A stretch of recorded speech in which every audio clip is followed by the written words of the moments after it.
Welcome back to Ramblings of the Mad. Today we're doing a different segment called Mad Hatters of the World, a show where we dive into the stories behind different careers and the people who bring them to life.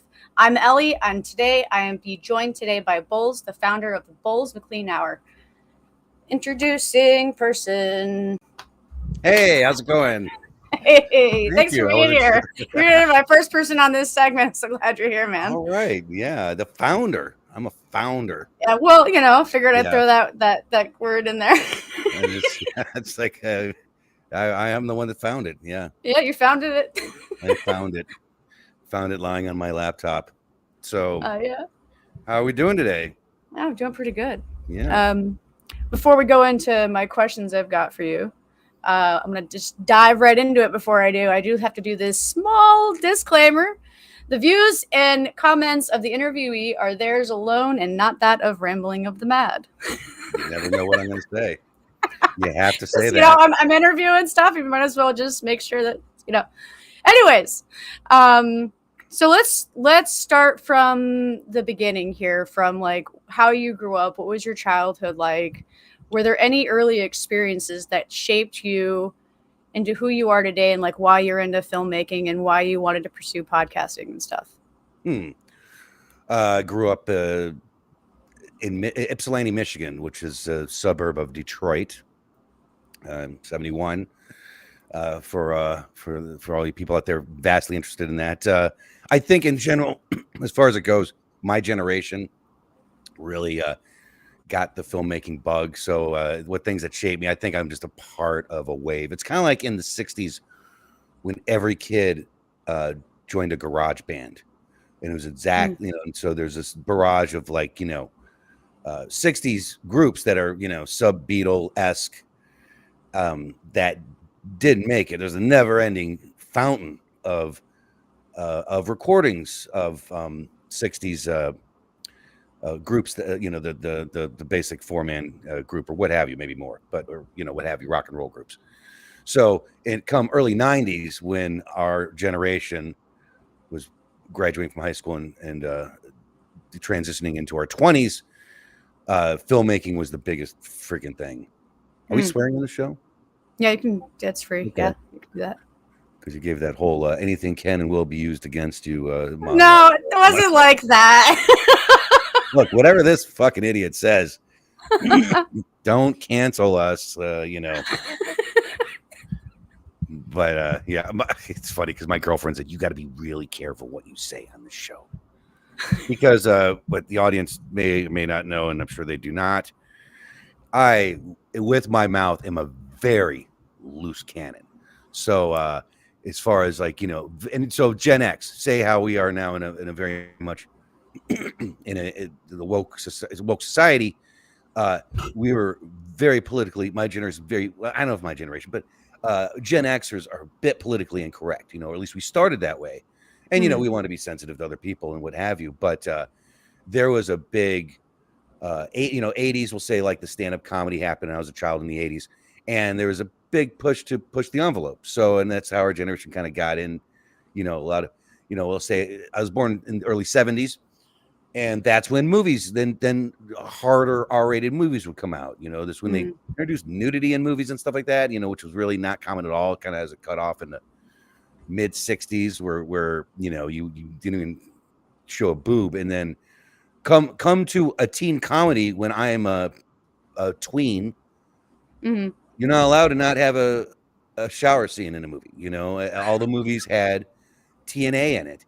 And and so we were brought into that, and we're also a fucked up generation that probably brought into pornography a little bit. But me and my gen, I know I had cable TV when I was 9 years old, so we're seeing just R-rated movies. We're seeing boobs on the TV all the time.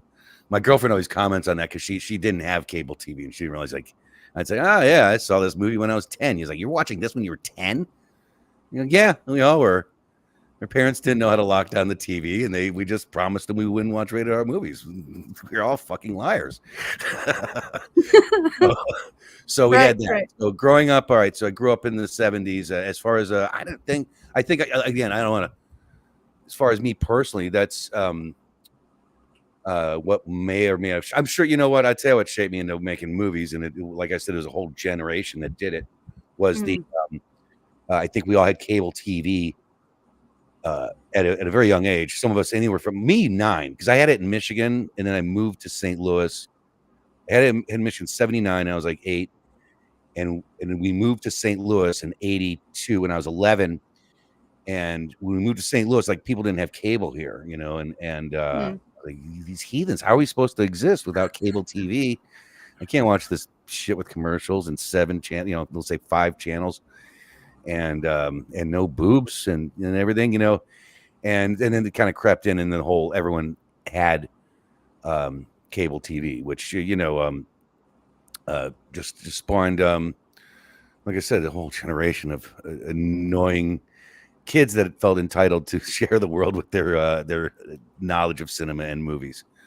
And so I guess, did that answer your question? I guess it segued into it. Yeah. Right into the things. So and so I can't remember where I was going with that. Go ahead. What else? So what inevitably led you into that then, like into wanting to pursue that? Like, did you have somebody you mentored, or did you go to classes, pivotal moments, or some influences that made you want to pursue that? I think you just have the VCR was came in right around then, right when we were 10. So right when we were 10, we had movies, feature-length movies playing uninterrupted and unedited on the TV. And we come home from school and like, I don't want to watch this Brady Bunch episode again or Gilligan's Island. You just like any kind of, like, they used to kind of play even our movies in the afternoon kind of thing until they kind of figured out it's kind of the children's hour. But so we'd see like horror movies and stuff like that right after school. You're like, oh, well, I'll sit in and watch Apocalypse Now. Right. And I remember being a kid, and we moved out of Michigan when I was 11. And I remember, and it was only in the afternoon, might have been the early evening, like before dinner, or maybe right before, I don't know when it was, 4 or 5, it was like 5 in the afternoon. But my parents were showing off the house to the people that live there now, my old house in Ipsy. And I was sitting there watching The Elephant Man. And they said, what are you watching? I go, The Elephant Man. You're watching The Elephant Man? And I was like 10. I was, God. Yeah. It was like, I remember watching The Elephant Man. Why doesn't he look like an elephant? That's what bugged me when I watched it. Why doesn't right. I thought it was, I saw the ads in the paper, and you only had a bad, foggy black and white picture. It's the guy with the bag on his head. And I thought, I couldn't make any details, but I thought he had a big elephant head. And then you're like, it's this big, blobby faced guy. I thought he was, going to have a trunk in his head. I think he looked like a Babar family guy, and live action. And it's just Elephant Man. It's kind of a bullshit title, but back then it is. Yeah. It is. I don't think I've watched it, so I have no idea. Oh, do you not know John Merrick is his name? It's based on a true story, and I think it takes place in, God, it's got to be like that could be like the late 1800s or something. But he was a disfigured guy. He literally had, he had this some kind of, I don't know if it's elephantitis, but he's famously and it's a straightforward movie. It's not like a David Lynch movie where it's really weird. But it won I think it had Oscar, might have won the Oscar. It was nominated, and it's early, like, second film of David Lynch. So he's got paid to make this movie, and it was very straightforward. But just a very he was a circus freak, and some guy really found him fascinating, like a doctor. And he was a guy that he couldn't sleep lying down. He had to sleep. It was just like this torturous, almost like soul of a guy who was just on display, made whatever little money, could barely talk without slobbering. And at the end, he gets chased. People are kind of accuse him of something or whatever, and then he's chased. He just has this heart-wrenching speech about, "I'm not a man. I'm not an animal. I'm a human being." And that's right. That's your Oscar bait there. And then the winner is David Lynch with "I am not an animal. I'm a human being." So yeah, that's one thing I remember, just sitting around watching The Elephant Man after school, 10 years old. And it's just, and not really grasping all of its social adult content. Mm-hmm. But I'm like, oh, well, let's see what this is all about. So I think that that's a lot of the inspiration. And I, like I said, and one thing is when I went to film school, which is pretty annoying, that everything was on films. That film, there's a big separation between what consumer cameras could do, which look like junk or whatever, look bad. And so if you want to make films, man, you really had to it's $10,000 barely covers like making a 16 millimeter film. So your film cost, it's like a roll of 10 minutes. It's over $100, and then you have to develop it. Then you got to make a print, and then you pretty much got to print it to video. Then you got to transfer it to video. It's just like thousands. And if you're shooting with a 3-to-1 ratio, if you're shooting multiple takes, you just throwing money into the garbage can. Mm-hmm. And these kids today, I got a camera on my phone that's better than anything I could ever buy for, $50,000 back in 1990 or whatever it was. So I think, it was a big wave. It was like all the stories were explaining the filmmaker generation. And right around then, Quentin Tarantino became very famous. So that led to a big boom and everyone feeling like they didn't really need any formal education to make a movie. Although I had a formal education. I got my degree at Columbia College, which is in Chicago, which was one of the largest one of the largest schools because it had 0 admissions. So anybody could go. Jeez. Yeah. We had all foreign kids and stuff like that. So, it was a great time. It's downtown in Chicago in the 90s. In the 90s. Underground filmmaker from the mid 90s. Still underground. Still underground. Yeah. Guess so. Yeah. Let's see what we got here. It's the next question. Let me skip that one. So you had that one movie that you made when you helped develop that movie. I wrote, co-directed. I played angry bartender in it. I also say I was also the angry co-director and angry co-writer. So, no, it's funny, Kurt. So that I made with Matt Glass, and Matt Glass and I met in our second semester. Both of our second semester, we were in a class called Film Tech 2, where you make a 5-minute short. And I think right off the bat, it was like one of those one, they split off into twos, the 1, 2, 1, 2, 1, 2, and then all the twos get together, all the ones. And I think we were sitting to a place where we both teamed up. And we both had pretty fucked up sensibilities. I mean, he was a really fucked up sensibility kind of person. He's actually already a filmmaker in video. He'd made some very surrealistic shorts. He's already like making some pretty amazing stuff that was really surreal and demented and really strange, and not like boring shit. Like a lot of kids when they were in the film school would the big thing since Reservoir Dogs was popular, everyone sort of had their friends with guns in scenes, present company included. They're like, oh, we all work for the mob, and everyone's like 22, they barely look like they're out of high school, and they they're throwing guns, and you're like, he wasn't making that kind of shit. He's making like real avant-garde art based on surrealism from the 30s and the 40s, inspired by 30s and 40s surrealism. So Matt Glass really had quite a niche because his stuff didn't look like dumb kids pretending to make movies, and my shit looked like dumb kids pretending to make movies. And one of the first movies I made when I was still in high school was called The Ravagers. It was a franchise. It was a sequel to the 1968 movie The Wrecking Crew, which is a series of Dean Martin, Matt Helm movies. And I made where I played, and I was like 18 or whatever I was.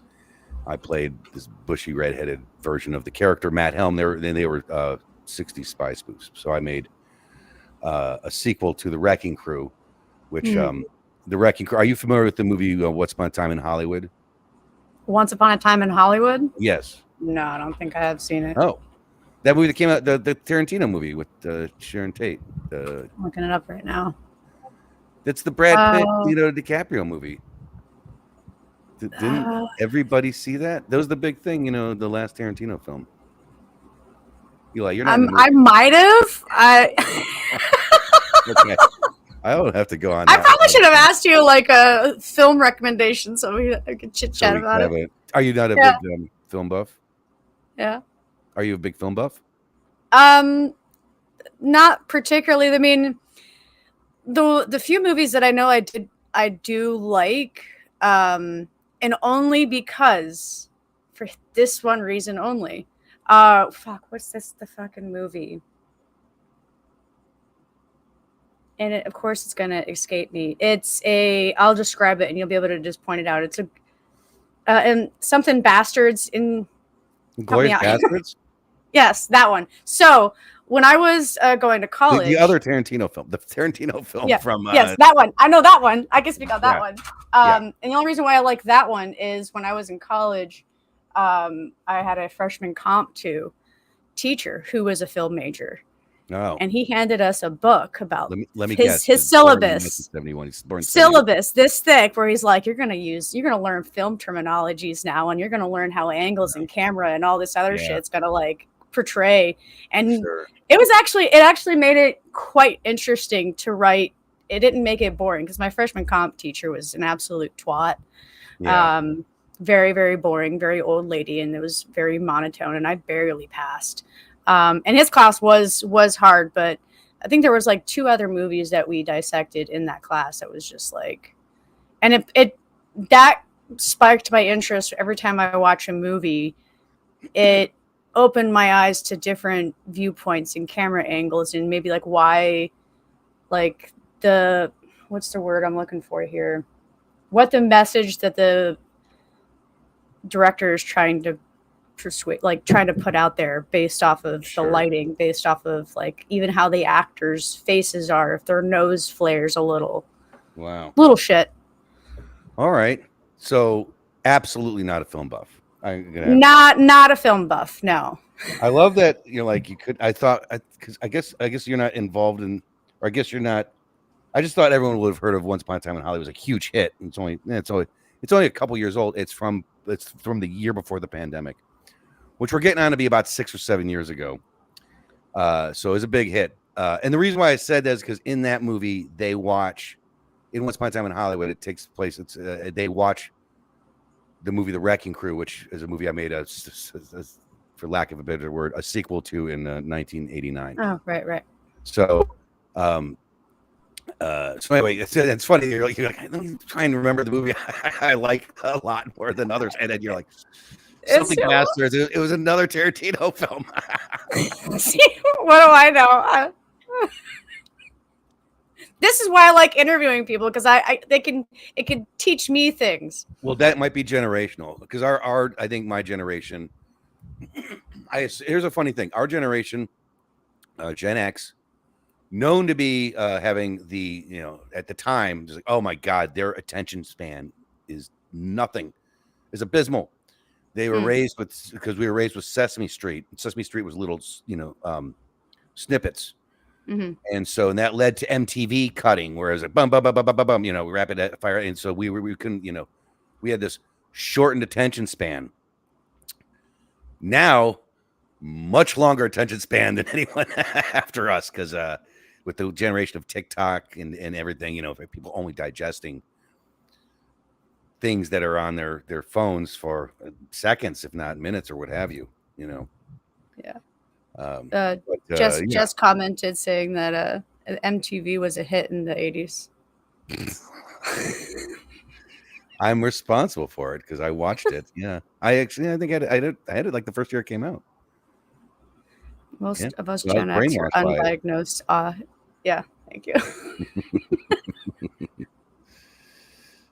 God, yeah. Now, are you a fan of 80s culture or 80s music? It depends. That's no. I mean, I like some of the culture. I like some of the music. Okay. I guess it's pretty like now 80s music is kind of like a de facto almost elevator music kind of thing or places, right? I mean, it's kind of it seems like to be a go-to in generic places when they need ambient music. Yeah, it's I mean, like a Aerosmith. calming. Yeah. Yeah, it's a calming thing. Yes, it's very common. It's like, yeah, right. It's like classical music. Like classical When music. Nirvana was played the classic rock station, I died. I know exactly. I remember the Nirvana big thing. Yeah, I was there when I wasn't a big fan, and I bought the CD right when it came out. It was 91. I was 20 and 21 or whatever. And I remember I had it a little while, and I traded it for a BB gun for a friend of mine. Mm. I said, I'd rather have my friend's BB gun. And I was a grown man. I didn't need a BB gun. I mean, I was just shooting bottles in our loft or whatever. Right. But it's like I never used it. So, at first I didn't, and then when he died, I guess really, I wonder if Kurt Cobain had been alive, would there have been later shittier Nirvana albums, and would it have been as iconic? It would have been like one of those things, like, yeah, it's just some, it was a fluke. Now it's treated with such, it's so revered, Nirvana. And at the time, it was kind of some people hate it, some people love it. I don't know. It's just a hit or miss for some people. Some people, it's like that's the most trashiest music ever, and other people's like, well, it's a classic now. That's why I wonder. I wonder if they had been around a little longer, if they would have tarnished their rap, and just like, yeah, the one hit, and there's the fourth album, Blue, and whatever it is, Mm-hmm. would it have just faded into the ether? Be like, oh yeah, they, hit a song that we're already sick of that's on the radio. But who knows? I mean, I guess. I mean, that's kind of that was always a conspiracy theory. If Courtney Hole had orchestrated his death to all his money, that was a big conspiracy floating around. Huge. One that I would rather believe, but I don't know. I'm not a big conspiracy theorist. We'll never know at this point. We'll never know. We'll never get to the bottom of that. But you talked about your film and like what got you into that and stuff. What got you into? I kind of trailed off, but all right. So I met my buddy Matt in film school, and so that we were in film school in '93-ish, and we remained friends, and we made Love Stalker 2012. So that's how long it was, and he never lived here in St. Louis. He always. Since the 2000s, he has lived in New York since 2000, and around '04, I moved back to St. Louis from Chicago. So we talk, we text nearly every other day, at least every week, something. And sure enough, that Love Stalker, we never made a feature, and I always had resentments with myself for that. And I remember I was working as a waiter at a restaurant, and the restaurant the woman that owned it did not like me very much, and I'm not a perfect waiter by any means, but she really didn't like me very much, and nobody liked her, and so I got fired. I think I got fired on a technicality because somebody complained about something, and if it was one of the other people, they wouldn't have fired him. But it's like, okay, let's get rid of this redheaded fuck. So I got fired, and I'd already signed up for the 48-hour film project. Do you know what the 48-hour film project is? No. All right. This is where it's a little contest happens every year. It's happened since the early 2000s. And it happened, I think, about a month ago here. Every year, it's like a little contest. You sign up, and you get and you go to the I think it's online now. You used to show up to the room, which is usually in a big theater, and they draw and you set up your team. You give them, what was it, about $75, something like that. Maybe it's more. Maybe it's so you register your name, and I remember I registered mine first because I was the first one. I was the first one in. I literally, right when it opened, I said, I'm registering a team. I'm going to do the 48-hour film project, and that's where you show up to the ceremony on Friday at about 7-ish. You're out by about 7. So at 7, and they in like a bingo thing, they wheel, and you get assigned one of the many genres, one of the genres that they have. So it's like it's like a noir. There's one genre called musical or Western, which is the one we got. And the musical or Western is the one that's dreaded. It's dreaded because you're like, fuck, making a musical, and it's literally like the worst one. And the rest, it's like sci-fi, action, romance, whatever it is. And so we got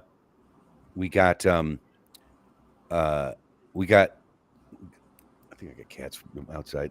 So we ended up with we ended up picking first because I was the first one in and first registered. I literally and I got musical Western, and everyone just laughed. Everyone like, good. The next one doesn't have to do it. So so then you're off to the races, and within 48 hours, you have to have a completed 7-minute film where you write and shoot, and you're not allowed to cheat. You're not allowed to have anything pre-written. You're not allowed to have anything pre-shot, although they do allow you to shoot stills for it. So, and you can have an idea what you wanted. And our idea was we had this very character actor guy, Peter Kruchowski.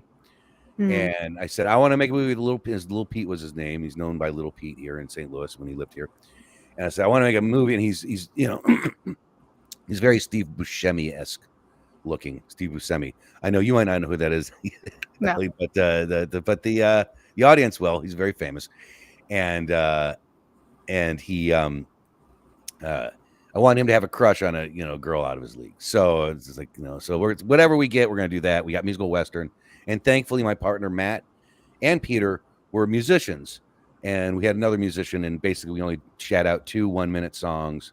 And that were sang kind of a cappella there, and had a very funny little 7.5-minute short called Love Stalker, and so it was successful. We made the best of. We didn't win any real prizes, although Pete won Best Actor, Little Pete, and so we made the best of, which is all I really shoot for, because it's a big contest where you could win. You could finalize, and then you win. Everyone wins screenwriting software and other bullshit and stuff like that. Right. So. But it is remarkably, it's a lot easier now because back then we were dealing with tapes still, and this is about 2009. But it's all digital, but you do have to write, direct, and edit within a 48-hour period. And people come in, you got to show up to the Schlafly Bottle Works with your envelope of a thumb drive and a tape. It used to put on a tape too. And you're just like fucking everyone's like zombied out, just like no one slept, and they're all like they ran there, and they know that sucks, and they do, a lot of them do, and it's very easy to make a terrible, excruciating 7-minute film that is unprepared for. So and I'm very very sympathetic towards anyone who makes a bad film doing that. But we felt really good what we were doing, and Matt and I are, we were got 30-something at then. I was less than, I was in my mid-30s then. So had that great experience of that, and I was like, man, we should do something bigger. We should make a bigger movie.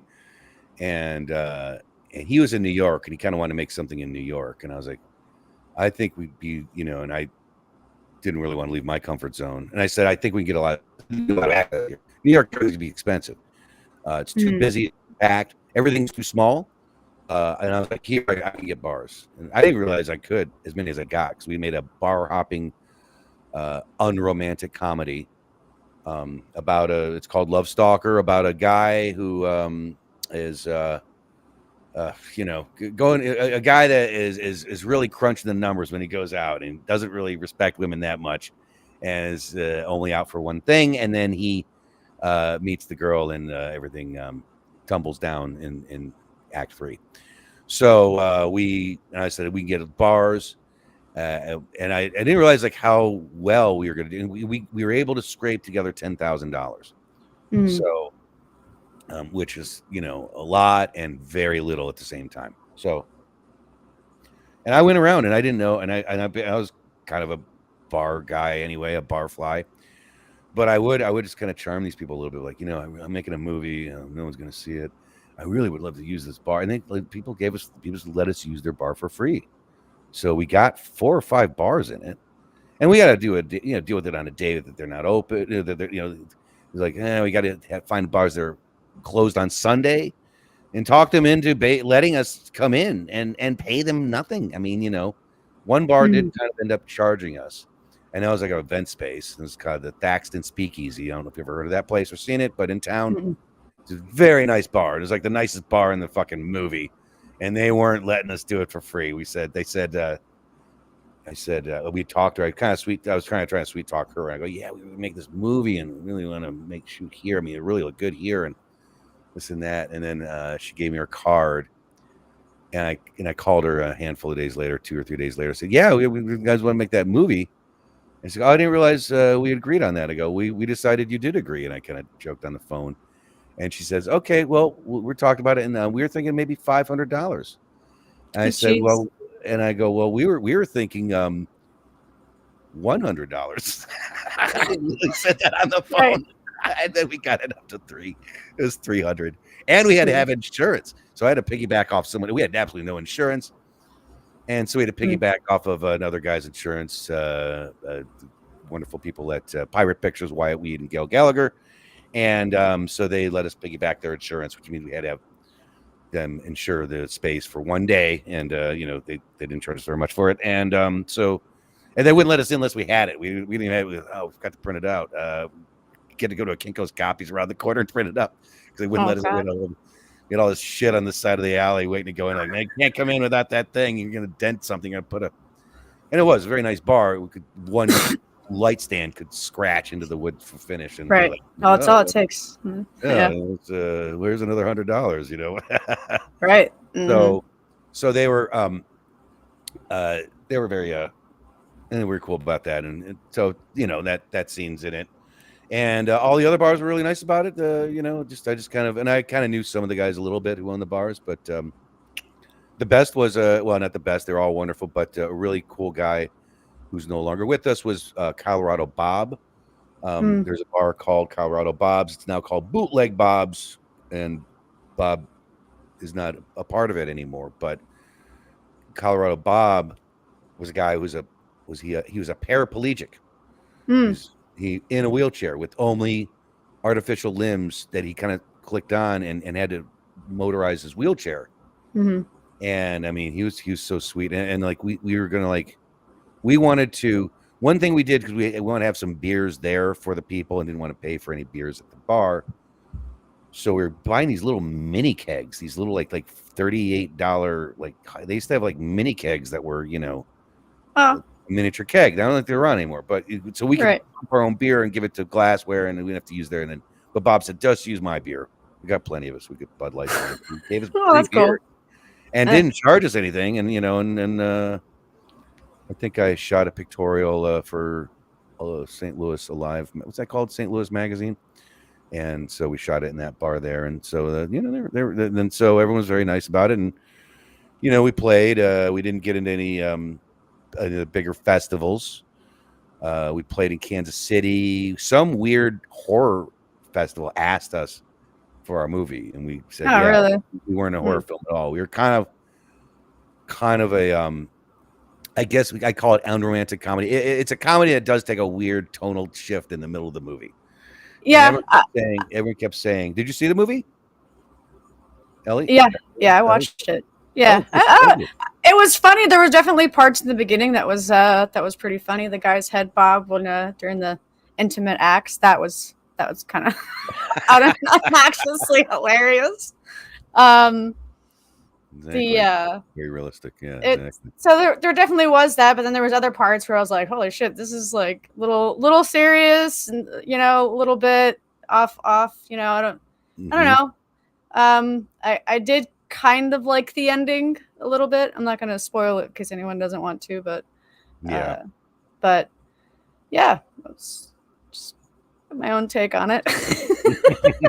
So I'm sorry, you kind of like the ending, or you did like it? I feel like the female protagonist could have got a little more headway with the ending. Yeah. Well, we lucked out. I mean, it was funny. We didn't really even have her in the end. We just had him sitting and whatever. And so we actually, God, Rachel was great.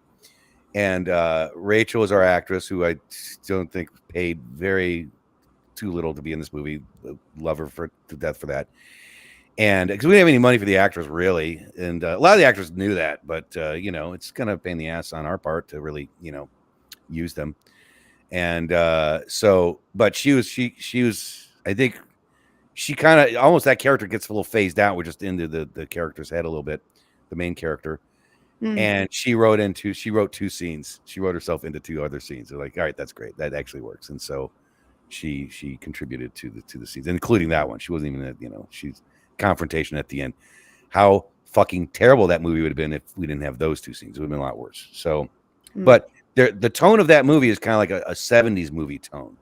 And that's like the inspiration, watching movies like Taxi Driver when I was 10, it's very much, obviously, to film buffs, people will watch Love Stalker and say, obviously, they're inspired by Taxi Driver and the filmmaker that made Taxi Driver. We basically made a Paul Schrader film knockoff. Paul Schrader's the guy that wrote Taxi Driver, and he directed some films.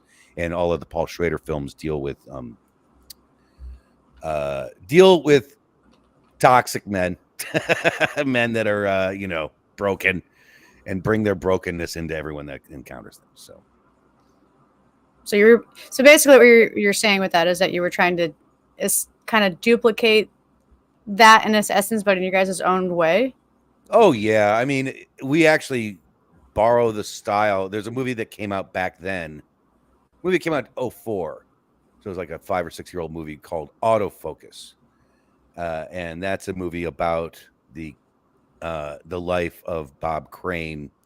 Bob Crane is a guy that was the star of a hit series called Hogan's Heroes. And one thing is, he had one of the first video cameras, and he became kind of a weird sex addict with video cameras in the late 60s and 70s. So, and he was eventually bludgeoned to death by probably his partner or what have you. But the same style we really take. We said, all right, we're gonna do it like this. Most of the front end of the movie is like from back, like wider shots, and as the movie goes on, we get closer and closer to our main character. And so, like, mostly stuff is shot in close-ups and medium shots. And you are observing this person from the back a little bit in the first half of the movie. And then as you get closer and closer, as he delves in deeper and deeper, the camera is kind of up in his craw. So, and that we stole right from the movie. What did I just say? Autofocus. And then it's funny because when we made it and we showed it around and we'd have some Q&As, people would point out, oh, the ending there is a little like Raging Bull. And we're like, oh, yeah. We really realized, oh, subliminally, we also ripped off some of his other. Raging Bull is also written by Paul Schrader. And it's like I said, it's kind of obvious to people that who are big dorks, I guess. Movie dorks. You're not a big dork. Not in that way, I guess not. But I still find it fascinating because it's an area in which I don't have knowledge on, and I like talking to people that do have knowledge on this, and knowledge on it, even if it isn't my necessary passion. Sure. I like hearing other points of perspective. You said you went to college for English comp, or you had an English comp teacher. Were you into writing? Well, no, there was just like the basic stuff. I mean, I do writing on my own. I write my own poetry and stuff like that. But all right. Were you a big reader then, growing up? Well, my history is a little bit different because in my younger years, I had a lot of developmental issues. I didn't learn to read till I was 9, so it was a whole thing. But wow. Is that like a homeschool thing, or is that like a? No, it's just how I was raised by my biological parents, and then transitioned to being under my aunt and uncle's care. So I think a lot of like trauma and things impacted my developmental aspect. So reading and writing, and I had a huge speech impediment, which you can't tell now, but when I was younger, podcast, exactly. I had a huge speech impediment when I was younger. But as I grew up, I took steps to improve on that and get into reading on myself. And I think when I was 9 is when I did like, it sounds weird, but like I did it when I was 9. I did the whole Hooked on Phonics thing, the video and audio like Remember the thing. commercials? Exactly. Yeah, yeah. Yeah. So, but so when I was going to college, I didn't complete it, but Mhm. when I was going to college, I challenged myself academically in that way Well, a good. lot. I did a lot of reading Mhm. on many different subjects, many different When subjects. did you learn to read? Is that sort of well? Is that 6 or 7 kind of thing? Is it first grade? I guess. What? How old are you when you're in the? How old are you when you're 9? You're That's in the probably around fourth like grade. second grade. Like I could read prior to that, but like it's Yeah. the comprehension aspect Okay. was the hardest aspect. 9, I believe, is probably third or fourth grade, right? Um, it's 7. When I see it was 7 to 8 is first grade, so anywhere between Yeah. first and second. But I think I got held back a year at one point. Right. Right. Yeah. So Sure. yeah. But yeah, when I was, that I always refer back to when I talk about movies and things like that to that specific professor because it opened a spark of curiosity that I wouldn't have otherwise known about films. And it didn't like necessarily make me a film buff or make me really interested in watching more films. And I'm terrible with remembering names of artists that I like listening to. So to Wow. remember like Yeah. producers and stuff like that, I like no. Never gonna It's happen. just It's way off the table. Way off the way off. charts. Unless I'm obsessed, I have a hyperfixation. Like anything with Vin Diesel, I love it. Except Holy cow! Pacifier. That's only like 11 Fast and Furious movies and 2 Pitch Black movies or something like that. Yeah, with that one. Anything with Jackie Chan. Anything with Nice. martial arts. I even love Jackie Chan's Early stuff. older ones, like not even real mainstream. You know, They when you had it said on Jackie Netflix. Chan, when you said Jackie Chan, I only thought of the old stuff and I forgot. Oh yeah, in the 90s he came to America and did a bunch of Yeah, like Rush Hour and all that sort of stuff. they didn't have it on. They had it on Netflix for a while. His older stuff. Yeah. Which I just geeked out over it. Amazing. Amazing. It's And huge, amazing. I you can't loved it. do you're not even legal to do the shit here in America. Putting a star in that much danger would be Mm-mm. unheard of. Well, it's all Unheard CGI of. now too, but all that weird flying off buses and that Buster Keaton, that stunt work. I was a big geek into that because those were bootlegs. And when I was so in my early 20s, I worked at the Snob video store, and I was a video snob. I was a film snob, but so I worked at the art video store, still there, Facets Multimedia, and that's where it's like you had to have them. It wasn't like a common rental. It had the prestigious movies. It had all the art films. It had the imports, and it was the only place that had a gay and lesbian video wall, a gay and lesbian, section. And so all the cool film dorks worked there. And so I got a job there, and that I remember in my interview, because they had all the videos. I'm in the video store and all the videos are on the walls, and they're like, why should we let you work here? Because I know all these things, like I know the names and all that stuff. And I was like what? I go, well, that's Chow Yun Fat over here. He's like, you sure that's not Jackie Chan? This Indian guy. And I go, yeah, Jackie Chan's right here. Like, thinking. And so then I'm like, yeah, I have a very encyclopedic knowledge of movies. Like I literally, do you know what the IMDb is? Yeah, it's like a website. Internet Movie Database, which I look at all day, every day. I look at it every day. And I would say IMDb is what I say because it's all inside me. But I do look at it a lot. And it's like people will say people, Bulls, what's the name of that movie with? And they are halfway through the sentence. If I get one iota of cubic like information, I'll be, well, that's called Split Second. Came out in '93. It's directed by so and so. Was it any good? I've never seen it. Like I know all the names of the movies I've never seen. Who directed it? I gotta, Yeah. It's in there. It's just in my fucking head, Yeah, Like, I get that. they always it just like at if I'm out and about socially at the bars or whatever. Like everyone will know Bulls. He'll know Bulls. Who's that? So if you have like a movie trivia, you'll probably always If get you it. can't remember the name of a movie and you have at least one of the stars maybe around when it came out. Although that part, and I'll by the way, aside from knowing who's in it, who directed it, and despite of never seeing it, I'll be like, pretty sure it came out in 1993. You know, and I'll look it up. You're right. I remember I was at we were listening to, I was at CBGB's place that I met you at, actually. Yeah. And there was a friend of mine my age at the bar, and he said, and this goes into my encyclopedic knowledge of movies. View to a Kill comes on the radio, right? Or comes on the radio, comes on the laptop that plays a mixtape of whatever. I'm such an old man here. So then View to a Kill is playing on the playlist, and he goes, I think that, what'd he say? He said, I think this came out in 84. He said, I think this came out in 84. I go, no, actually, this song came out in 85.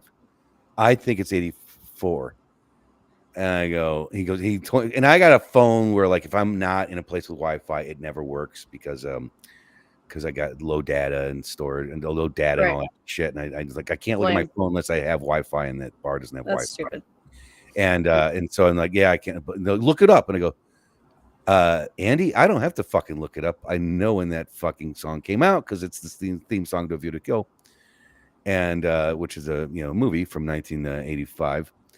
And then I go, I tell you why. This is how I know, because and I don't know, View to Kill's theme song to a James Bond movie, and obviously like that's the 15th James Bond movie. And I go, all right, Andy, in 1962, Dr. No came out. It was directed by Terrence Young. In 1963, From Russia with Love came out, also directed by Terrence Young. 1964, Goldfinger came out. That was directed by Guy Hamilton. I don't know if you see where I'm going with this, Andy, but I can name every Bond movie, the year they came out, and who directed it. So I definitely know this from 85 and not 86 because, I know all of them, Right. To this day, I can just, whatever the movie, I was a big Bond fan. So, and one of my oldest friends, where we see all the Bond movies together. We've seen all the Bond movies together since 1987, which was Living Daylights. And we went and he was a huge Bond fan, and I'm a big Bond fan, but he is, it's a way of his life, and partially of mine. But we went and we were so excited for the new Bond, because aside from in 1987, it wasn't just a new Bond film; it was a new Bond. And finally, I didn't really like the old Roger Moore ones. I didn't like Roger Moore; I thought he was terrible. And your audience will know, even though you probably aren't following. But the new Bond came out, and we watched it. We went to go see it every single day for a week and a half. So I saw it he saw it 13 times in the theater every day, not just see it. We saw it a part of our day, summertime.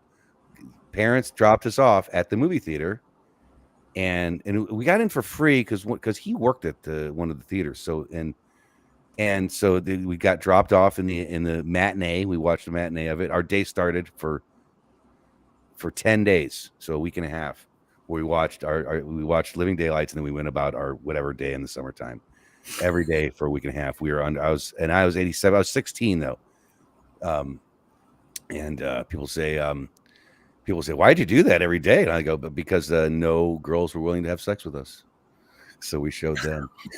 That's a good way to spend your time then. Yeah. Watch James Bond movies. Watch the James Bond movie and just like realize what a loser you are when you're 55. You're like, Jesus, let's go see a movie every day. So, but but that's one of my, it's kind of one of my favorite summers. Just that summer of Living Daylights, every day see it, and then did whatever else I did. I really don't remember much of anything else of that summer except for that daily dose of Living Daylights. Directed by John Glenn.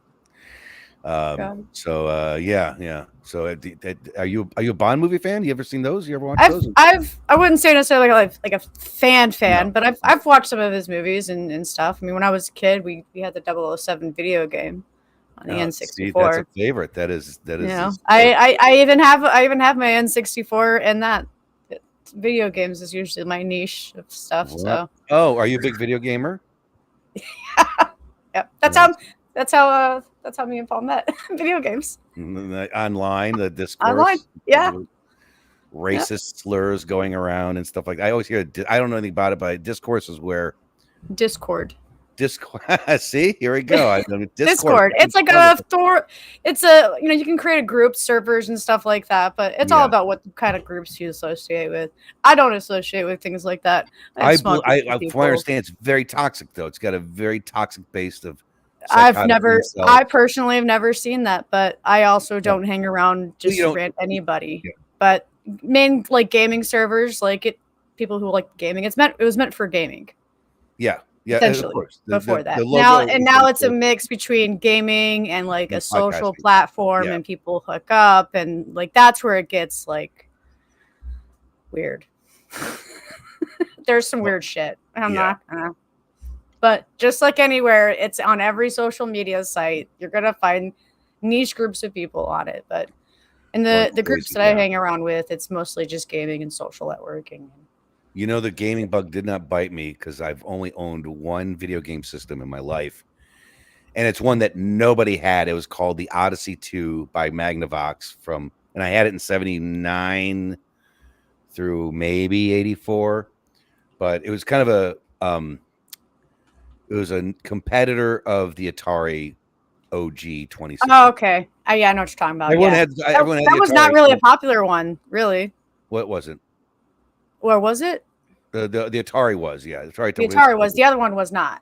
Odyssey was no. I only to this day have only met like 3 or 4 people that owned one. Yeah, it wasn't a very slightly better graphics than Atari, and they had one thing they did is they had a Pac-Man knockoff that they got sued for, and they was like, and they had it before the Atari had theirs, so everyone wanted to go to someone's house that might have had it, to play the Pac-Man knockoff. But yeah, no one talks about the Odyssey 2. The only one I ever had, and then I gravitated away from playing video games, and I never went back. Yeah, your camera fixation became film. That's what got you. It just got replaced by being an info dump on film terminology. By absorbing picture and sound simultaneously recorded and edited creatively. Yes. So talk about your film stuff, we'll come back and touch upon that movie here in a little bit. But I also am interested in knowing what got you interested in doing your podcast. Like what got you doing that? World deserves to hear my voice. It's the pandemic. There aren't enough podcasts out. Oh, there isn't? Oh, there's not a whole bunch of people. It's a fucking shortage of podcasts. Whatever. I've always wanted to. I really dragged my feet. I really should have done it a dozen years ago. But I did it during the pandemic. I use that term very ironically. I love saying pandemic in front of people and seeing the look on their faces change. So you do it I did it during the pandemic, and it's like it's funny because I was so thank God I might not have made it through the pandemic, and not because I would have gotten COVID, just because I have a girlfriend who remember when we were drawing that unemployment, and I have like weird, I'm kind of like a kind of a gig economy kind of guy as it is. So, and I don't know how to fill out forms and shit, and the girlfriend's like, no, you can draw unemployment during the pandemic because I couldn't work where I was working. I was like, nah, I can't figure it out, and she filled out the forms. I didn't think. I was like, they don't want to help people, and I'm not able. And sure enough, she filled out the form. And so we got paid every week for nothing during the pandemic. Mm-hmm. And just the first thing I bought, I was like, all right, I'm going to buy basically a traveling podcast studio. So still have it right now. I'm talking into my AT 2020 that I bought during the scam-demic. And my podcast, like I said, I'm very bad at it. I need a producer. When I say bad at it, I'm bad at being on it and being regular. I'm glad that I'm on a real show. I would love to do it live and be able to just have the minimal amount of editing. But my podcast is whatever I feel like talking about. So sometimes about movies or topical issues. And the only regular segment is halfway through the show or so. I read 1-star review of strip clubs.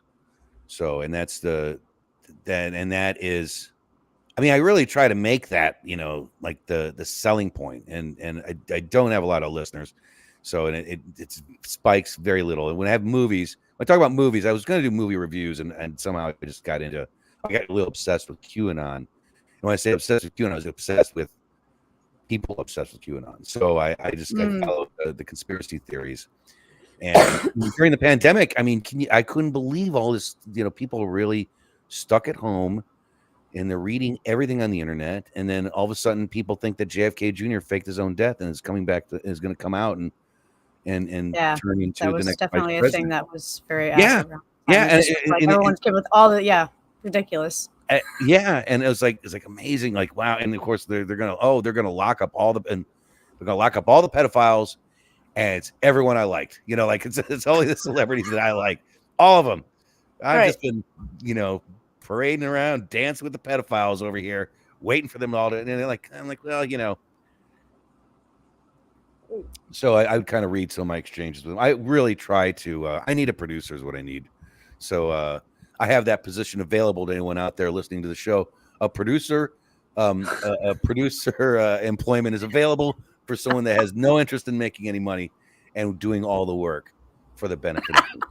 Yeah, good luck finding that. I often try to promote this as it's not just a podcast. I want it to be a cult. I really want a cult. A cult, I want to be a cult leader. That's that's what I'm trying to do too. Not that hard, apparently. It's very believable now.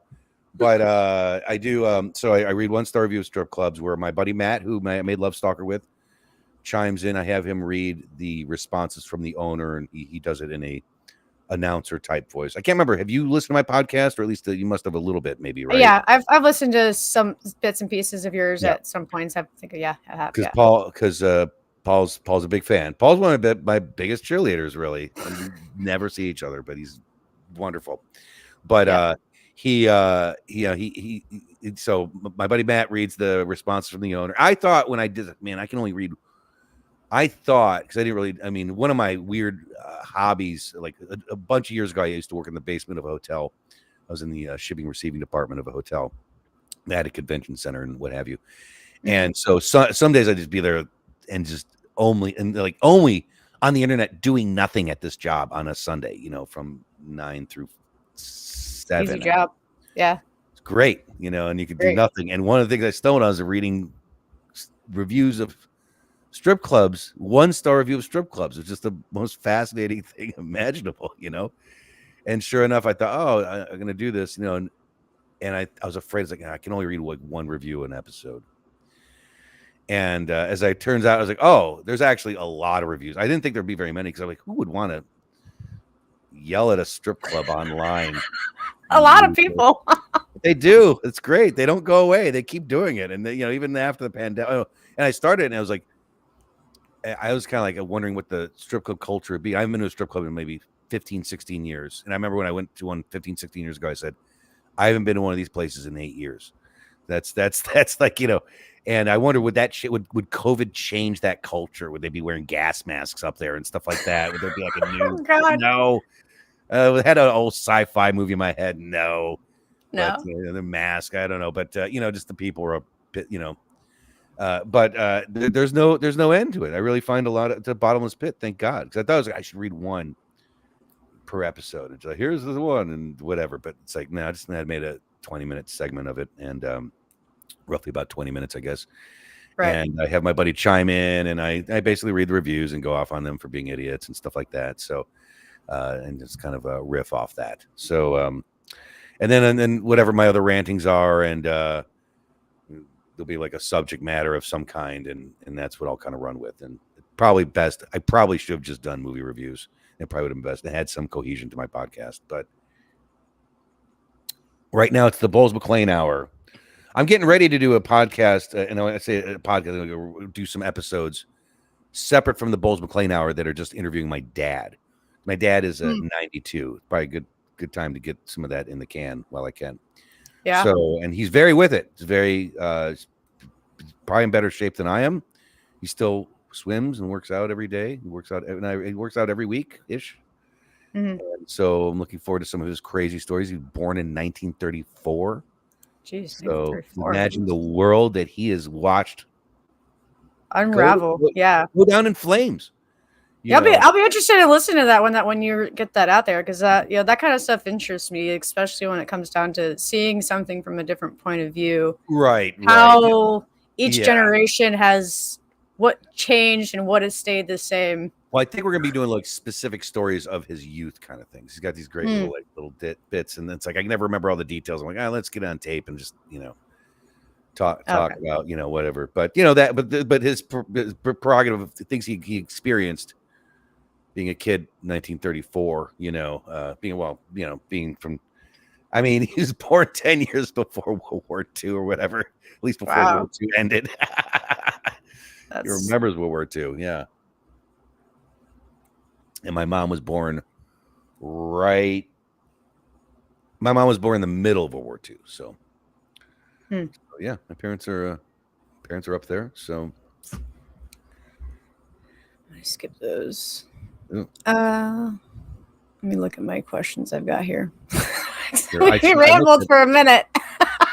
You need me to ramble on some more about my experiences with World War II? It's experienced through a video game that I never had. A video game you never had. Okay.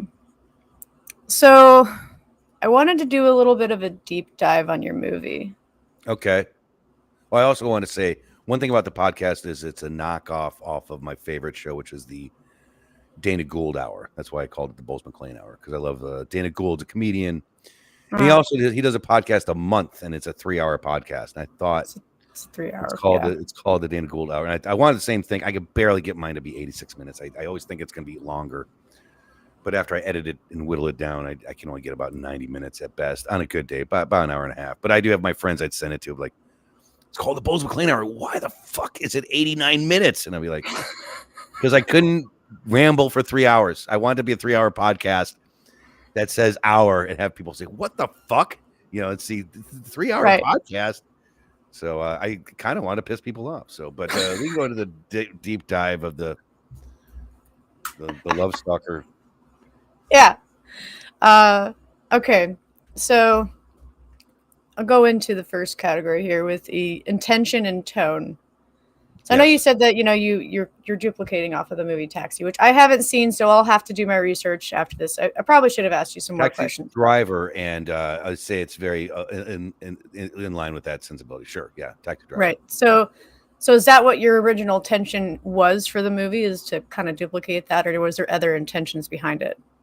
I will say more closely was we used the same sort of cinematic structure as a movie called Autofocus, which is the same author, same writer, and we knew we were going to do it, from far back at the beginning, and as we get closer and it gets weirder and darker, we are getting closer to the characters. Exactly how they did Autofocus, and that's how we mirrored that direct.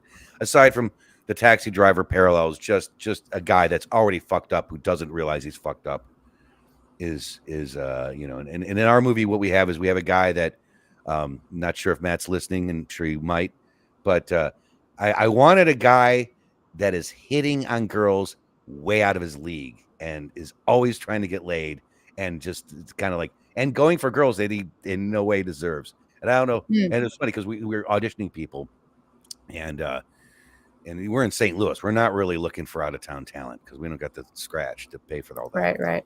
And Matt really wanted to find somebody else to play the part, and I was like, I want you because you're gonna bring the weird to it, and you're gonna really have a sense of the movie, And when you audition people, everyone is fucking hot, so you can't find. And even the friend, his dorky friend or whatever. Right. We didn't really want. But mostly what you get are the fucking hottest guys. They're all actors already. You know what I mean? And you got to play them down like, oh, how am I supposed to find a date? Like, well, you just fucking walk around a little bit and every girl's going to fuck you. That's pretty much what you get.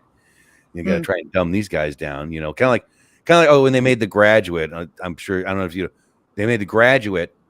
They were looking at Robert Redford, and The Graduate eventually starred a young 20-something-year-old Dustin Hoffman, who's a goofy-looking guy, and they wanted Robert Redford, who is like a Ken doll, that walks around and talks. So, and that was part of they wanted The Graduate to look like a dopey kid who couldn't get laid to save his life, and the producers are like, well, we want this guy, and they had to, they almost cast Robert Redford, who never had a problem media girl in his life. Robert Redford, R.I.P., died like yesterday, apparently. Did you know that? Yeah, I think I saw that. Yeah. Yes. Mm-hmm.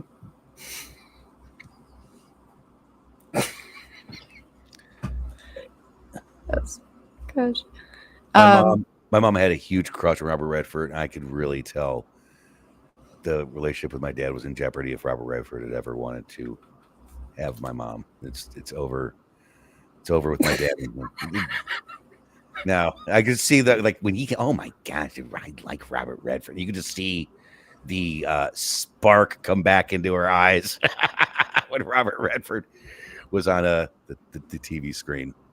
Yeah, I guess maybe when he was in his younger days. I can't see any type of attraction, but I think he looks ugly as fuck. But he has a roadmap face. I texted. That was funny.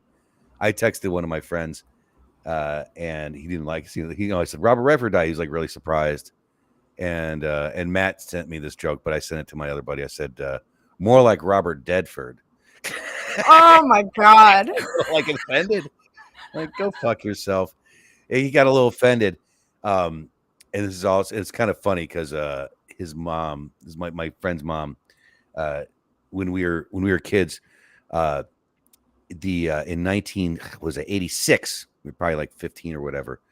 Where I did a tribute to my friend's mom for her birthday party. She had a birthday party and everyone recorded little videos saying what they remembered of her. And this is like I handed this by 3 years ago or something like that. And she died shortly after this, but apparently mine was a big hit because I talked about in these sensitive times. She was a woman that when the space shuttle blew up, talk about like cancel culture and all this sort of shit. And everyone's got to be nice on the internet or whatever, and not allowed. Back then in the 80s, the space shuttle blew up. I mean, it's fucking terrible. Kids are crying. Everybody's, it's sad. This poor woman teacher, these poor people, they're innocent, blew up in the shuttle.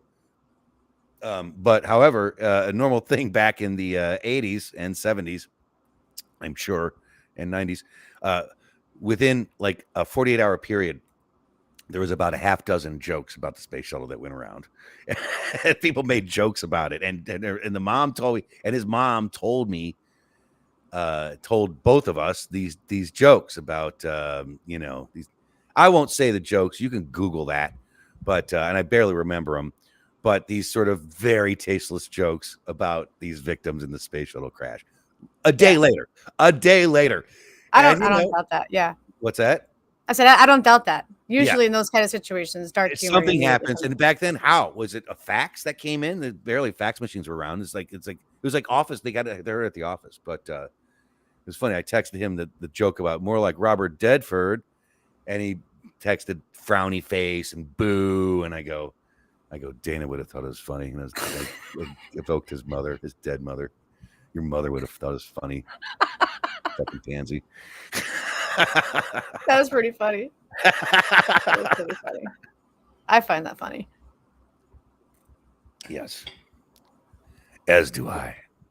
So I'm sorry, what was the last question or the next question or the I forgot, but I'll move on to the next one. All right. We're doing deep dives into Love Stalker still, maybe, right? Yeah. Okay. And what was another deep dive? You said something about the movie. Taxi driver. Something about our influences. Taxi Driver being an obvious one. Is there another category? Did you want to ask about how he cast the movie with nudity in it, and especially in that day and age? Was that a thing? Are you curious about how he actually? No, I think like what were like the overall theme and message you were trying to really throw out?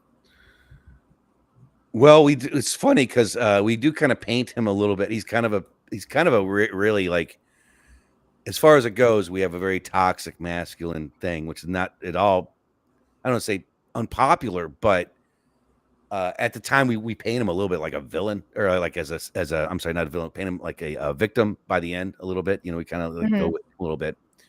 I don't know if there's a like you couldn't do that these days, whatever with that, but it was before. It's made in 2010, so it's kind of before Me Too, before all the sort of hashtag Time's Up or whatever it was. So we didn't have any of that baggage going into it. We didn't have any like, oh, we got to make sure we don't offend certain people or whatever. It is funny, you know, we deleted a line, but at one point in the screenplay, at one point on the film, because we shot it, we sort of have him casually use the gay F word, you know. He says the gay F word. Yeah, I remember Which, that, you know, and again, I mean, God, I tell you, one of my best friends at the time was a gay guy, and we said that word all the fucking time. It's just it was like it was just a more of a term to describe weakness a little bit more than it really, and obviously had gay connotations, but a Gen X gay guy, you could say, you know, that's gay all the time. We would say that about, that movie looks so gay, you know, like, and that was like it's generational. It's about what was the acceptable at that time.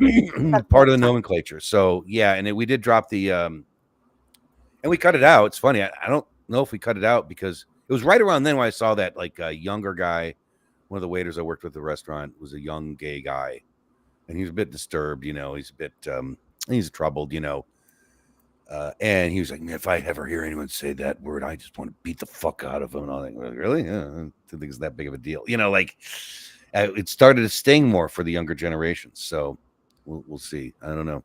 Surprised we didn't use the disabled R word. You know, that's that right. Perfectly part of our 80s nomenclature.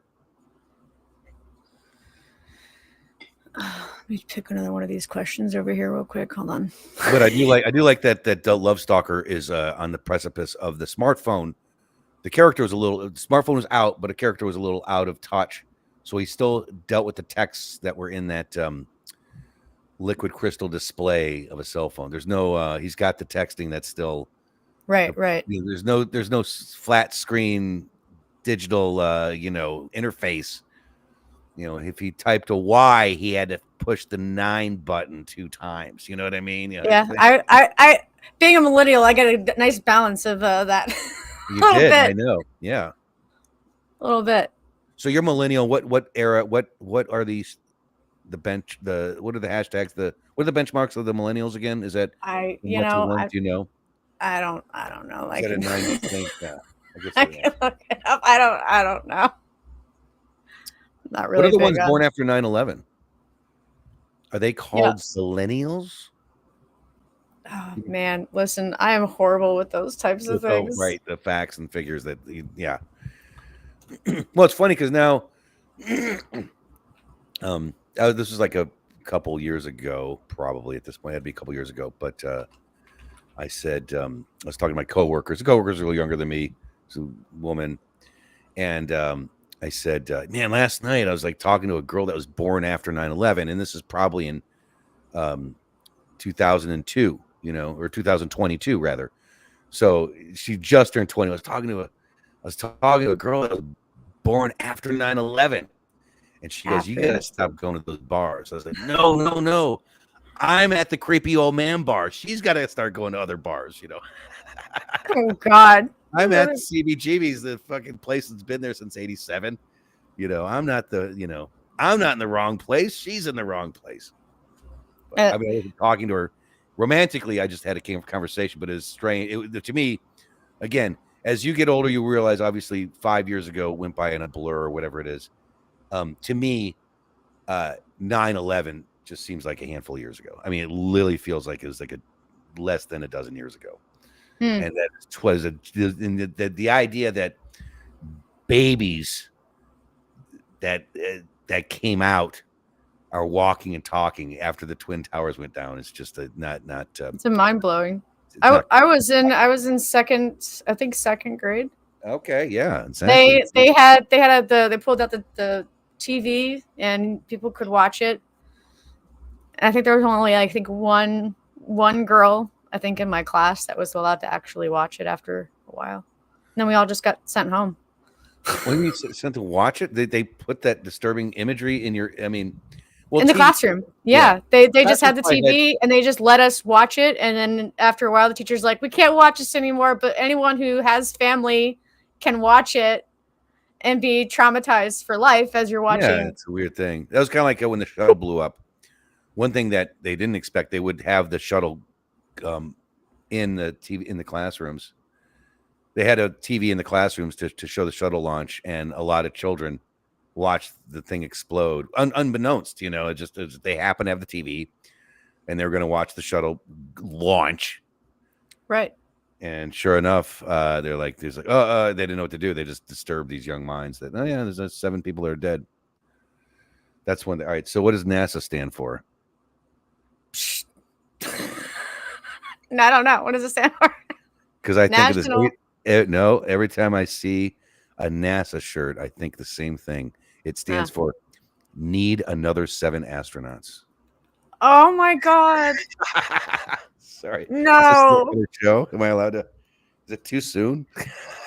Need another 7 astronauts. That is because like so a couple years ago, like Target would sell a NASA shirt that already looks pre-beaten a little bit. Target sells that kind of stuff, and everyone bought a NASA shirt, the classic logo, maybe like a 1970s NASA logo. But sure enough, I always say it out loud to myself: need another 7 astronauts.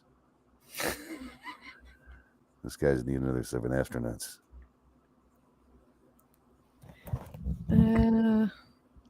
So that's when I remember. Right on. Is there anything else that you think you want to add to this segue? The segue into 1-star review of strip clubs. Did you do that in your show too? I thought everyone did that on the podcast. I can't believe I'm the only one either. I'm like, God, thank God no one does that thing. That's mine. Yeah, that's a very niche thing. For sure. That is gave me more notoriety. Yeah. I put that in all my ads. I do ads on TikTok. and I was featuring 1-star review of strip clubs. It's just like the needle doesn't pop when I do it at all. Like doesn't mean anything. I've been getting into AI lately, AI imagery. Yeah. We're probably that's such a controversial thing though. It's so like you have a whole different.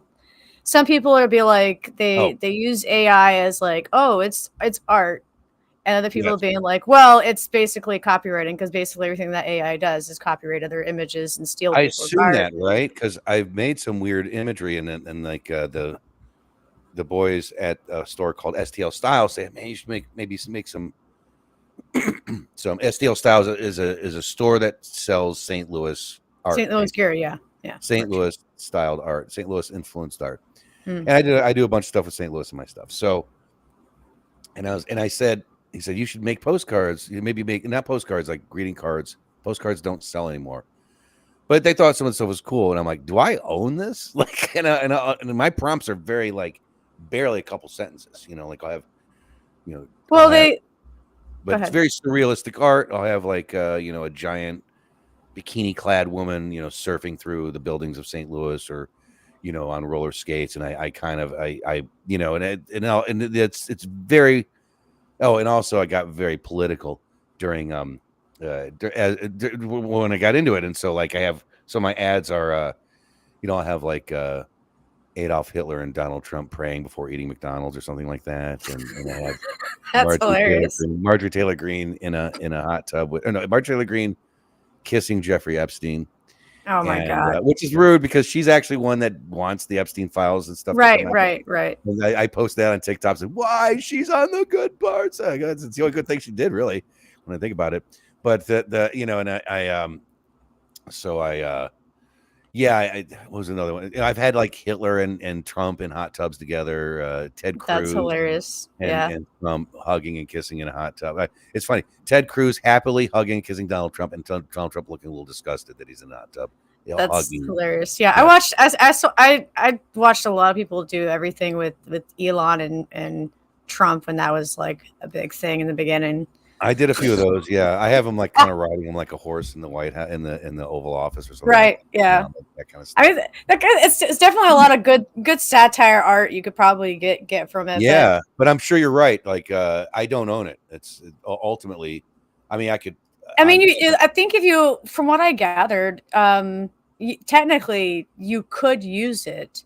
Yeah. You might have to like look into the actual legalities of it. Sure. Any type of like art you can portray, but everything from my understanding is people could make money off of that. Right. Whatever art you is, because it is original to you, and with that, but as I was speaking more along the terms of artists versus like everything else like that. It being legitimate art, which people say Legitimate art, and then like the fact that they've used AI and kind of AI's copied images from other artists and kind of correct. It molded would it, be. and I'm sure it would be excavated through the which internet. is, you know, that's what makes it be AI. I mean, it has to observe from somewhere. It gets its Yeah. sources out there somewhere. So, you know, I but learned how to animate. Yeah, I learned how to basically animate them too. So then I added a bunch oh of yeah, that's a whole nother like thing for sure. But suddenly you can make a 6 I've second seen some short. really cool shit that's made with AI that was, you know, Eventually it will be, you know, and you can't do anything. But it's funny, I was talking to because some people, it's funny, I got some old, you know, I think it's older people. Some people are just like, you know, this crap looks like shit. It's fuck. I'm not watching that shit, that AI shit, you know, like they're so like so it's so bizarre. so offended Some of them by are it. Almost like as if you're helping the Terminator win at the end of those movies, you know, like somehow all the robots are going to start strangling us because I made Hitler and Trump, you know, eating McDonald's together and praying. And and I love, I said something to the younger guy. Movie buffs were going to get this, but I said, oh yeah, sure. People that like Phantom Menace are now offended by AI. You know, people that like some of the shittiest CGI ever made 25 years ago, and now like, oh my god, this CGI is too much. You know, I was a big anti CGI guy in the early aughts, and still am a little bit, but there's a generation that doesn't give a shit how bad CGI looks and all that stuff, and that's probably. So would you actually compare the CGI with AI? Well, it is. It's just thinking for itself. It doesn't have anyone doing. All AI is self meticulating. If I don't even know if that's a word, I might just made it up. But all AI is just self-affirming CGI. So it's all CG as it is, computer generated. So in the what I'd say, one thing about my movie Love Stalker, and I'm proud of, I really realized this literally within the last year. I was like, wow, and this is very unheard of for a movie made under our circumstances, shot digitally, shot on a budget, shot in 2000, even 10, even if it's shot in 2000. Not a single green screen. We shot nothing on a green screen. It's very rare because green screen's utilized in some capacity, even on the smallest level, even on small movies. Not a green screen used. So there's that bragging rights, ladies, gentlemen. So anyway, you know. But yeah, as far as it goes, no, Paul's a big fan of my CG, a big fan of my AI art. But yeah, it's gonna take over. I guess they'll make whole movies and they'll be hated and eventually accepted. I am a really, I have a thing where if I can't sleep at night, I'll just shit out a bunch of AI crap, you know. It's called AI slop. AI slop. AI very slop. guilty of it. So yes, throw it on TikTok and see if the needle jumps, and it doesn't. No one cares about my stupid show, and they shouldn't, because I inform them every episode that people are dumb to listen to the show anyway. So I can't help it. You losers. Every once in a while, I'll dabble in and listen to one of your shows, and there's sometimes where I think you're hilarious. Well, good. So sometimes I think, yeah. Sometimes it's not. Yeah. By that point, I've heard the episode so much, and try to whittle it down to be annoying. I don't know what it is anymore. So anyway, like I said, available position out there, people. Producer of the Bowls Maclean Hour. The perks are nothing. You get to brag that you produced that show, and yeah, let me exploit you, make all the money, and give you a little bit of it. Yeah. Okay. Yeah. Sure. So full of yourself. I just want to be a real artist someday, where I fuck over everybody and steal all the money for myself. So you know, what are you gonna do? Well, fuck off. No, I'd be a good partner. Financially, it's funny. It's weird because I do, outside of what I do share intellectual property with two other people. You know, Love Stalker is, and I haven't made a movie since. I've worked on a lot of music videos and stuff. That's one thing I didn't talk about. I work with Lo-Fi St. Louis. Lo-Fi St. Louis is sort of like kind of a video entertainment magazine that started. When I say magazine, I mean a video arts and entertainment sort of blog from the early aughts. And so we one project we do every year was Lo-Fi Cherokee, which we ended 2 years ago, if not a year and a half ago. And so I did work on well over 120 music videos in St. Louis, because we did a project every year called Lo-Fi Cherokee, where we'd film anywhere from 16 to 18 music videos in one day. Are you aware of that at all, Ellie? Yeah. Yeah, I think I've heard about it. I think Paul's talked about it too. Certainly, you probably have a friend who's in a band or something that was in one, but different bands every year. And like I said, either 16 to 18. We got up to 18 or 19, and it's exhausting. You know, I begged the guy to stop. I begged Bill Steer to stop doing 18. The last one we probably did back down to 16. But every year we did this. One day started, whatever. We'd start at 8, and bands would start at 9, 9:30. And we go to different stores and shoot a different band in a different venue, whether it's a store, a grocery store, a restaurant. It's all along this little shopping district of Cherokee Street in St. Louis. Yeah, in Cherokee. And we did. I can't count. I did it 1 or 2 years, but it's 100, maybe 120 music videos, and they're all really good. They're all really started off with HD cameras, so just the picture and the sound, and then we had the best sound guys in town. Tazu Marshall was one of our sound guys, and his stuff just he can make a band that recorded inside of a restaurant sound exactly like a professional studio. No shit. Yeah, it's really amazing. That's impressive. So plug out there for Lo-Fi Cherokee. Look them up. We stopped it this year. We stopped it last year. We did it in April. This April was the first year we didn't do it. So it's a little sad there. And we didn't do one during the pandemic. We didn't do 2 during the pandemic. So we got fucked over during the pandemic. Because we shoot in April, and the March was when the pandemic started, so we couldn't do it that year. And boy, that pandemic really just fucked the whole planet up, didn't it? Fucked everybody up. Yeah, everybody up for sure. Why we're where we're at. Yeah, exactly. Put a wrench in a lot of my plans at the time. I know. Yeah, there it is. I was looking for that. All right. Is there a Let me get it. Now she just put the link to the Facebook. Oh yeah, it was a Facebook link. Yeah. All right. She did. Yeah. Low fistal. That's how I always see it. Low fistal. Low fistal. That's like I get this email from this woman, Donna Trepley. This one is fucking obsessed with me. Donna Trepley. It's do not reply. Do not reply. I'm like, oh, this chick, Oh Donna Trepley's emailing me again. What does this starving woman want? My affection? No, do not reply.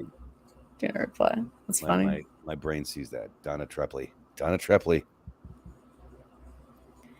Well, all right, man. I appreciate you. All right. Are we winding down? We rambled. We rambled around for a little bit. And do we have a closing ceremony to this program that I have yet to? I'm trying to think So this is on the platform of, is it Spotify? So yeah, we're on Spotify, we're on Twitch, we're on YouTube, we're on Substack. All that a lot of that stuff you just said was just like pops and whistles. I didn't even understand it. But we'll get with the program here, man. I mean, you just gotta catch up to the latter half of the 20th century. So but it is so that yeah. So we're on Spotify. We are on Spotify and Apple Music. As long as our tyrannical government lets you, really, as far as it goes. That is why we're out every source. Anything we can get it. We get banned in one area, that's fine. We got another area. Kids will bootleg this before the iron sickle comes down on us. So yeah, well, we'll see where it goes. I don't know if this our podcast will go anywhere. I mean, I'm hoping so, but you won't know unless you try it. Nope. Yep. Well, cool. Any closing thoughts? Do you want me to say anything else? I don't know. Is there anything else that you want to share with anybody? Please check out Love Stalker. It is on YouTube. It's not easy to find on YouTube, and I don't know why. I don't know how to make it better, but or you can email me at filmbenderradio@gmail.com. That is for the Bowls Maclean Hour podcast. Bowls Maclean Hour podcast is available wherever fine podcasts are stolen. That's what I say. That's my dumb thing that I made up. So Bowls Maclean Hour on the thing. You can email me. I have a YouTube. I have a TikTok that some people see. Apparently, get some views on that, and until they shut me down. Yeah, have a gander. Give me a holla. All right. It's good. Thanks for being on here, man. I appreciate you being here. Thank you for having me. I enjoyed it very much. All right. I'm not being so. You laugh like I was like full of shit. I'm serious. Well, all right. Yeah. Well, good. You are full of shit sometimes. So that's my promise to you. Yeah. All right. Say hi to Paul for me. All right, I will. And that's it for today's episode of Mad Hatters of the World. If you enjoyed the conversation, don't forget to like, subscribe, follow. We'll be back soon with another story from another fascinating Mad Hatter. I'm a potato.